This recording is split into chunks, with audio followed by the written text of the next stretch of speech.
Assalamualaikum my dear learner and welcome back to my YouTube channel. Today again I am here with you with another news article, and that article is from The News. The specialty of this news article is that this news article is enriched with advanced vocab. So that's why I thought to read this article in front of you. तो start करते हैं आज का article by reading it's heading. इस heading में ही आपको 2-3 जो advance words हैं वो मिल जाएंगे।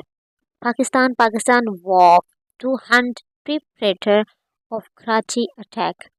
कहते पाकिस्तान है वॉर का मतलब होता है कसम उठाना या इरादा करना। ठीक है, पाकिस्तान इरादा क्या है? टू हंट मतलब उनको शिकार करने का। परपेट्रेटर होता है मुलजम जो है उसके कराची अटैक, जिन्होंने कराची पे हमला किया है उसके जो मुलजिम हैं उनको क्या कहना है? उनको शिकार करने का, उनको पकड़ने का पाकिस्तान ने पुख्ता इरादा कर लिया है। ये थी इसकी हेडिंग। अब हम देखते हैं इसकी डिटेल। एज ये कहाँ से है? ये news Islamabad Karachi as Beijing demanded. कहते हैं जो उसका चाइना के एक शहर है बीजिंग, उसने कहा है कि वो जो उनका कैपिटल है, उन्होंने क्या किया, वहाँ के जो हुकूमती सरबराह ने कहा है कि डिमांड किया स्विफ्ट एक्शन। कहते फौरी एक्शन अगेंस्ट के खिलाफ द परपेट्रेटर का मतलब होता है मुलजिम ऑफ अ डेडली मतलब बहुत बुरी डेडली बॉम्बिंग। वो जो बॉम्बिंग होती है, वो जो हमला होता है इन कराची डेट क्लेम, जो कि क्लेम किया, जिसमें ये जो बम्बारिंग थी, जो उन्होंने बम्बारिंग की है उस पर डैट जो कि क्लेम्ड किया, ठीक है, दावा किया the lives of 2 Chinese nationals, जिन्होंने तो चाइनीज़ जो थे जिनकी नेशनलिटी चाइनीज़ थी, उनकी ज़िंदगी को क्या क्या क्लेम किया, उनकी ज़िंदगी को ख़त्म किया। किसने ख़त्म किया है? डैट। अब यहाँ देखें एक क्या है, हमारे पास रिलेटिव प्रोनाउन है जो कि किसी नाउन को जो हमें वो बता रहा है। ये बहुत सी ज़्यादा हमारे पास एक ना ये हो जाता है कि किस चीज़ को ये कह रहा है। अब ये देखें एज बेजिंग, शुरू से अब दोबारा पढ़ें इसको, फिर आपको ये समझ आएगा कि डैट किस लिए है और किसको कौन क्लेम कर रहा है। As Beijing demanded swift action against the perpetrator of the deadly attack bombing in Karachi. ठीक है, अब जो डिमांड है वो डिमांड तो ना क्लेम करता, that claim the lives of 2 Chinese national. अब एक जो शहर ने, कुछ लोगों ने डिमांड किया है कि अब एक्शन ले। किसके खिलाफ एक्शन ले भाई? जो बम्बारिंग हुई है कराची में। अब ये कि इस डिमांड ने तो क्लेम नहीं किया ना कि 2 लाइव्स जो जिंदगी हैं वो जो चाइनीज कौमियत के लोग हैं उनकी ज़िंदगी को ख़त्म किया। डिमांड ने तो नहीं किया। अब किसने किया है ये 2 चाइनीज़ की ज़िंदगियों को ख़त्म? वो क्या है? जो डेडली बॉम्बिंग है ना वो कराची पे, ठीक है, उसने क्या किया है जी? 2 जिंदगियों को ख़त्म किया है। तो डैट इसको इंडिकेट कर रहा है। रिलेटिव प्रोनाउन किसकी जगह यूज़ हो रहा है? ये जो बॉम्बिंग हुई है इसके लिए रिलेटिव प्रोनाउन यूज़ है कि जो कि ये जो बॉम्बिंग इन्होंने क्या किया है, दावा किया, the lives of 2 Chinese nation, claim ख़त्म किया है जिंदगियों को 2 चाइनीज़ की। पाकिस्तान ऑन मंडे को वॉर्ड। अब ये देखिए ये वाला सेंटेंस किस में था?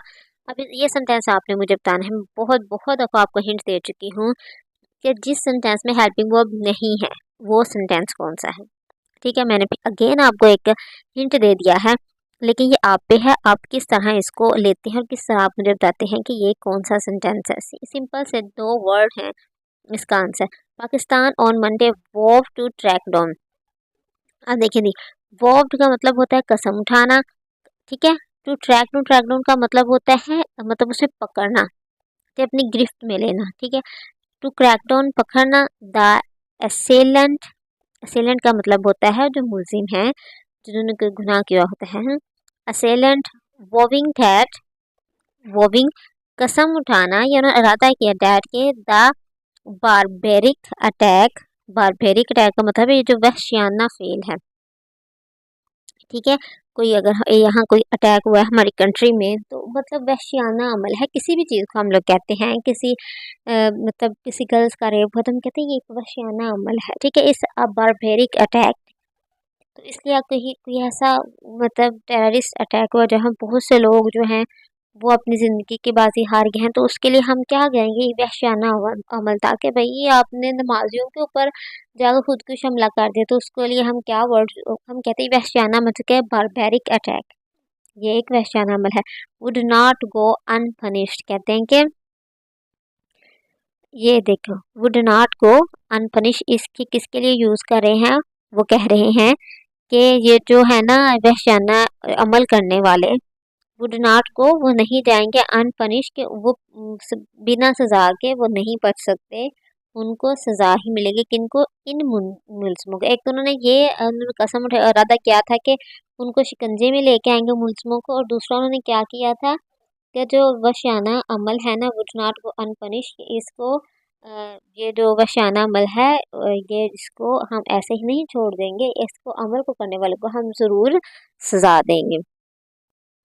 ऑन संडे, संडे को एन एक्सप्लोजन, ठीक है, एन एक्सप्लोजन एक मतलब हमला हुआ near the Karachi, Karachi airport killed, जिसने मारा 3 पीपल, 3 लोगों को, इंक्लूडिंग शामिल। मैंने आपको पिछली अपनी वीडियो में बहुत अच्छी तरह बताया था, इंक्लूडिंग जब हम वर्ड यूज़ करते हैं तो क्यों वर्ड हम यूज़ करते हैं उसमें क्या क्या हम बताते हैं।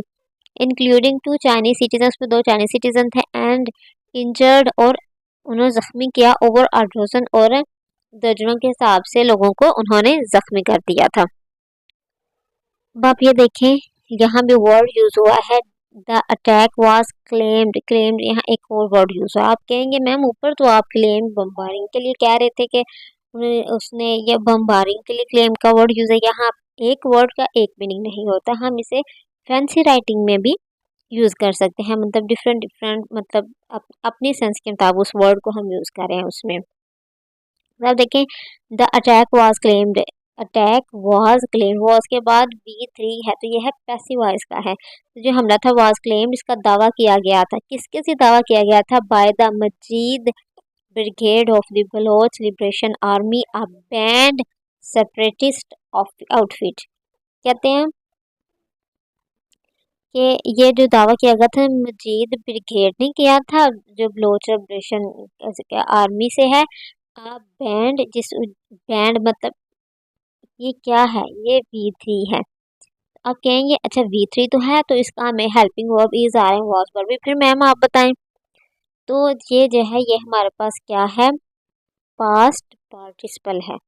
जो पास्ट पार्टिसिपल होता है ना वो by default he passive voice में होता है, इसमें हमें किसी का नाम लेने की ज़रूरत नहीं पड़ती।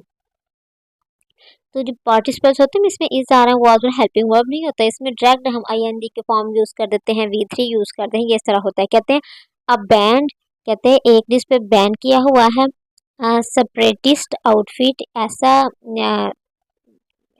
वो जो था आउटफिट, आउटफिट का मतलब होता है कि वो उसकी निशानी की ओर है, वो देखने से पता चल रहा है कि उसके लिए आउटफिट का वर्ड यूज़ किया है कि ऐसा ये आउटफिट है कि जिसपे बैन है सेपरेटिस्ट आउटफिट, ऐसा आउटफिट जिसके तौर पे कि हमने सेपरेट होना है, ऐसा नाम, ऐसा ऐसी जमात जिसका ये काम नाम था, ये जिसका ये फेल है कि हमने लैदा होना है पाकिस्तान से, अब बैन जिसे बैन किया हुआ है, ये उसकी करेक्टरिस्टिक हमने V3 में हम उसको बता रहे हैं कि अगर हम कहें अ ब्रोकन चेयर, ठीक है, टूटी हुई कुर्सी, तो एक है ना एक बैंड, एक जिसपे वो बैन लगी हुई जो थी ना एक जमात से, उसका एक सरबराह था, उसने क्या किया जी कि ये दावा किया कि भी ये जो अटैक है ये मैंने किया है।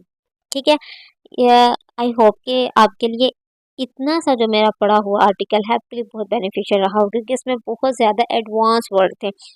अब मैंने अपने इंस्टा पे भी मतलब इन्हीं वर्ड्स को, जो असेलेंट है, वॉब्ड है, ट्रैक डाउन है, इनको ये वर्ड लिख के इसके साथ इस एक्सप्लेनेशन, इसके एक एग्जांपल भी अपलोड करना शुरू कर दी है। Please follow my Instagram as well, it will help to improve your English. Please like and subscribe my channel. Thank you for